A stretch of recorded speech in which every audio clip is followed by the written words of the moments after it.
Bonjour à toutes et tous, bienvenue au pavillon Archipel. Nous sommes en direct du Palais des Expositions à Nice, où professionnels et grand public se rencontrent en marge de la 3e conférence des Nations Unies sur l'océan. Ce matin, pour animer cette émission, nous recevons les apprentis journalistes du lycée Dumont d'Urville à Toulon. Ils et elles vont dialoguer avec les associations ADOS, le Secours Populaire et SOS Méditerranée. Je vous laisse la parole. Bonjour, je m'appelle Hugo Thiebaud, je suis en seconde au lycée Dumont d'Urville de Toulon et j'aurais quelques questions à vous poser. Tout d'abord, pourriez-vous vous expliquer votre rôle à vous dans votre association et nous donner des exemples concrets d'actions que vous mettez en place avec elle? Ouais, alors je vais me présenter. Moi, je m'appelle Nathan.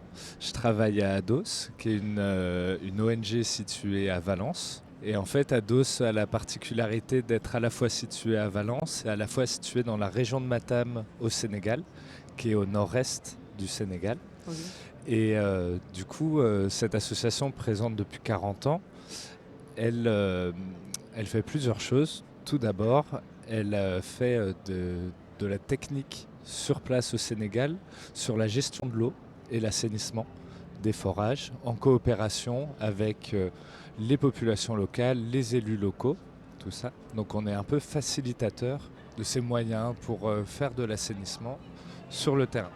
Et en plus de ça, en France comme au Sénégal, on va faire de l'éducation à la citoyenneté et à la solidarité internationale. Donc on va éduquer à l'ouverture sur le monde, à l'interculturalité et aussi à la gestion de l'eau dans différents milieux, des primaires, des collèges, des lycéens, voire même aussi des adultes qui partent à l'étranger. On peut faire des préparations au départ.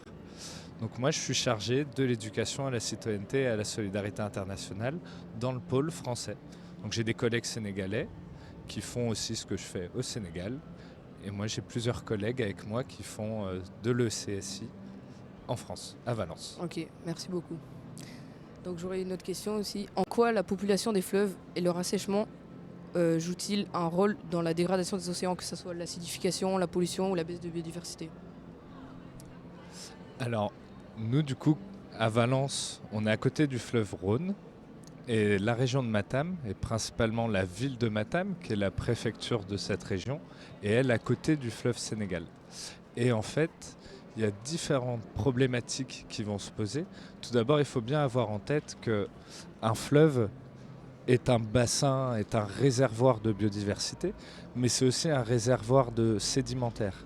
Les sédiments, ces petites particules géologiques, ces petits minéraux, ces petites particules aussi de terre, tout ça vont aller se déposer, souvent créer des deltas et aller en fait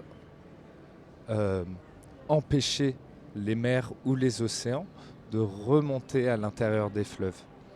Et parce que si les mers et les océans ont plus de puissance en fait que les fleuves, les mers et les océans vont remonter à l'intérieur des terres et donc saliniser les sols qui sont présents à l'intérieur des terres. Et en salinisant ces sols, vont aussi saliniser les nappes phréatiques qui sont autour. Du coup, ça va poser énormément de problèmes aussi d'un point de vue agriculture, d'un point de vue humain, pas que d'un point de vue écosystème. Les écosystèmes vont changer, la biodiversité va changer, elle va être détruite, elle va évoluer vers quelque chose d'autre. Souvent c'est brutal quand les écosystèmes évoluent, changent, sont détruits. Mais en plus de ça, pour l'être humain, si là par exemple le delta de Camargue, qui est le delta en fait du Rhône, n'a plus assez de puissance et que la mer remonte, il y a toute une partie de l'agriculture qui va être modifiée. Au Sénégal, c'est pareil. Ok. Voilà. Bonjour, je m'appelle Elia Abidi Petrov, je suis en seconde au lycée Dumont d'Urville de Toulon et j'aurais une question qui est un peu longue. Alors que nos pays très développés se retrouvent face à une pollution importante de leurs cours d'eau, qu'est-ce que les sociétés et les expériences du Sénégal peuvent nous apprendre? Quelles techniques mettent-ils en place pour préserver leur système hydraulique? Sont-elles différentes de ce que l'on fait ici? Et comment peut-on favoriser de véritables échanges?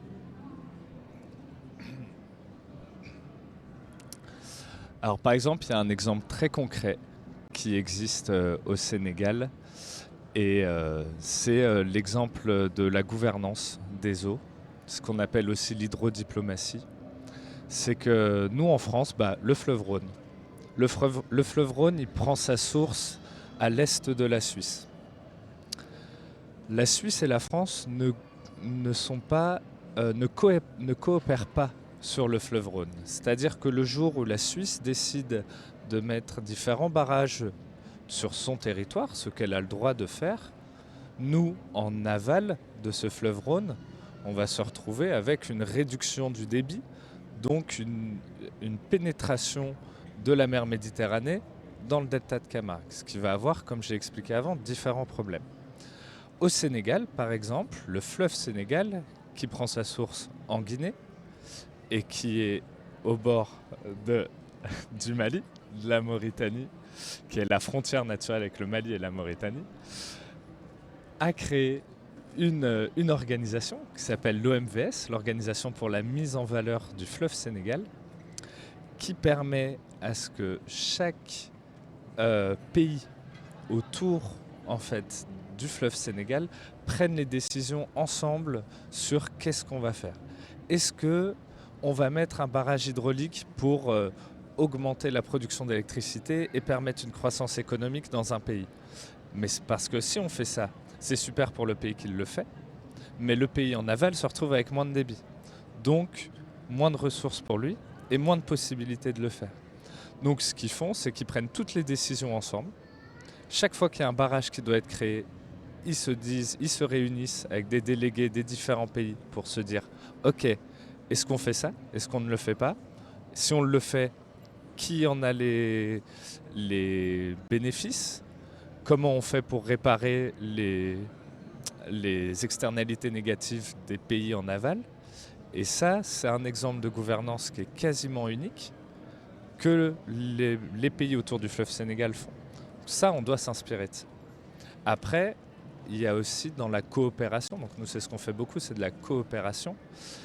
C'est que, vous avez dit, on est un pays très développé, certes, on est un pays très développé, mais en fait, il n'y a pas des pays qui sont mieux que d'autres, des cultures qui sont mieux que d'autres ou moins bien. On a tous, en fait, à apprendre et à partager les choses chez nous qui sont bien et les choses ailleurs qui sont bien aussi.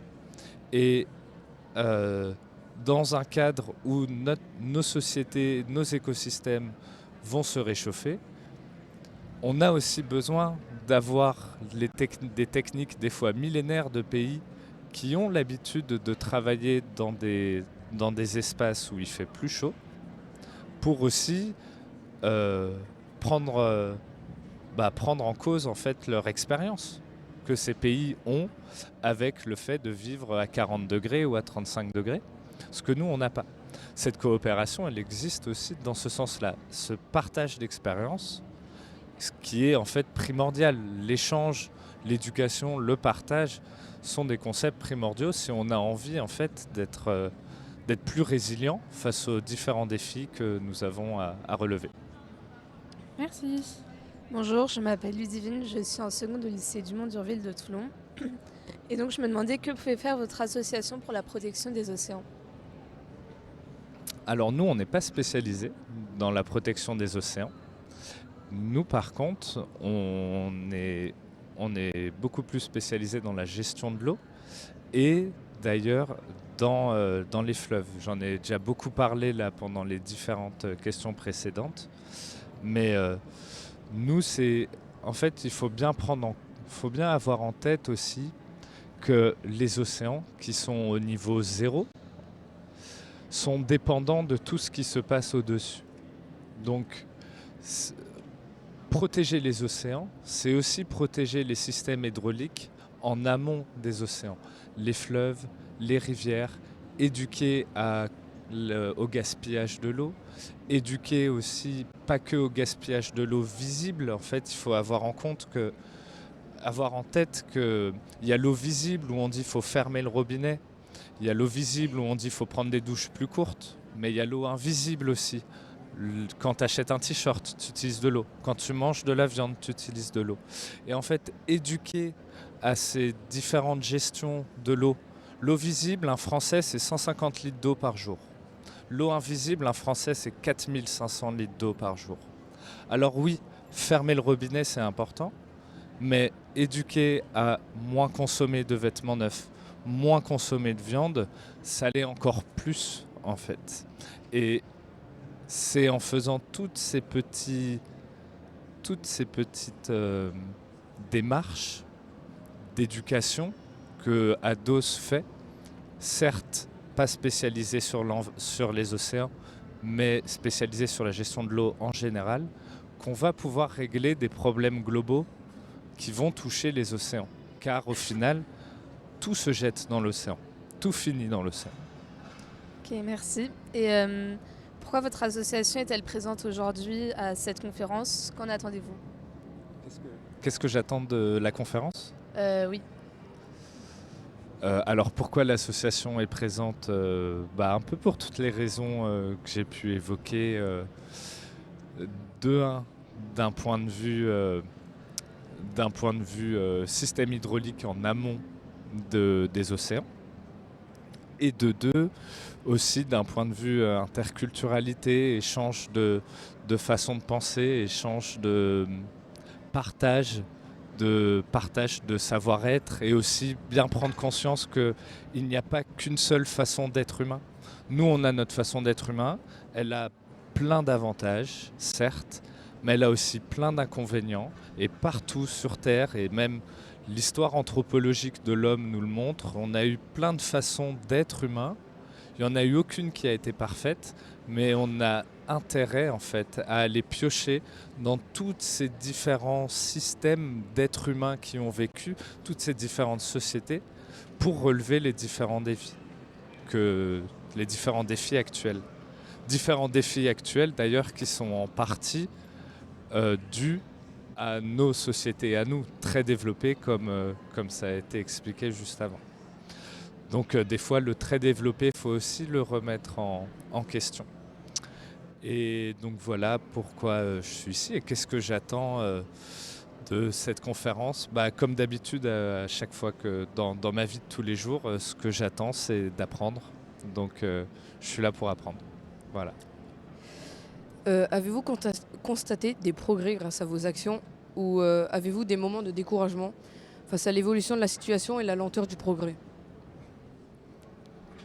Constater des progrès par rapport aux actions que j'ai pu mener. Alors oui, quand on accompagne par exemple des classes, souvent on a des questionnaires d'évaluation sur ces classes-là qu'on leur donne au début de la première séance et à la fin. Et là on voit comment ils ont pu changer leur regard, évoluer.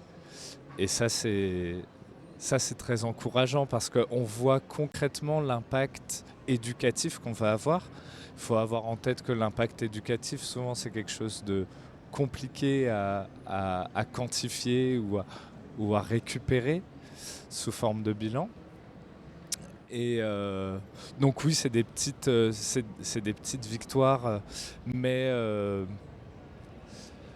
moi je suis quelqu'un de très optimiste. Parce que en fait, j'aime beaucoup l'histoire et je regarde beaucoup comment l'espèce humaine évolue. Et il y a plein de choses, quand on regarde un peu, il y a 40 ans en France, l'homosexualité était une maladie. Moi, ma grand-mère, quand elle était en âge de se marier, elle n'avait pas le droit d'avoir un compte en banque.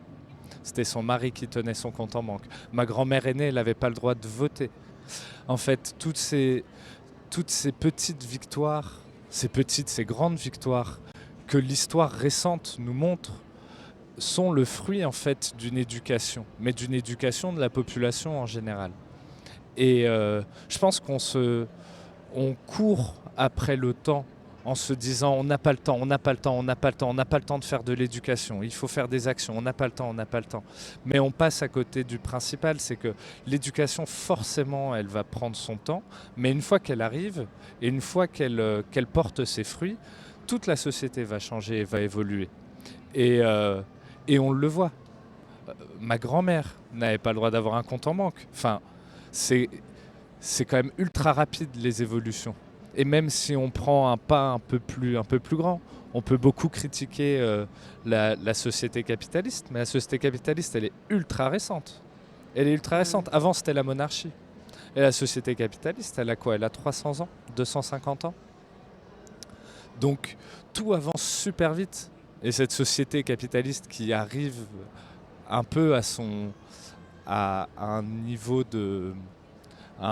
avec tellement de défis qu'il va falloir qu'elle évolue. Mais en fait, elle est toute récente et on a vu qu'en 250 ans, on a pu passer de monarchie à un système capitaliste. On peut rechanger, rebouger les choses et tout ça, on ne le fera que par une éducation en fait globale des personnes. Voilà. Ok. Merci beaucoup d'avoir répondu à nos questions. Merci Nathan Urvin de l'association Ados, je le rappelle. Merci à vous, les élèves. Merci. Making waves.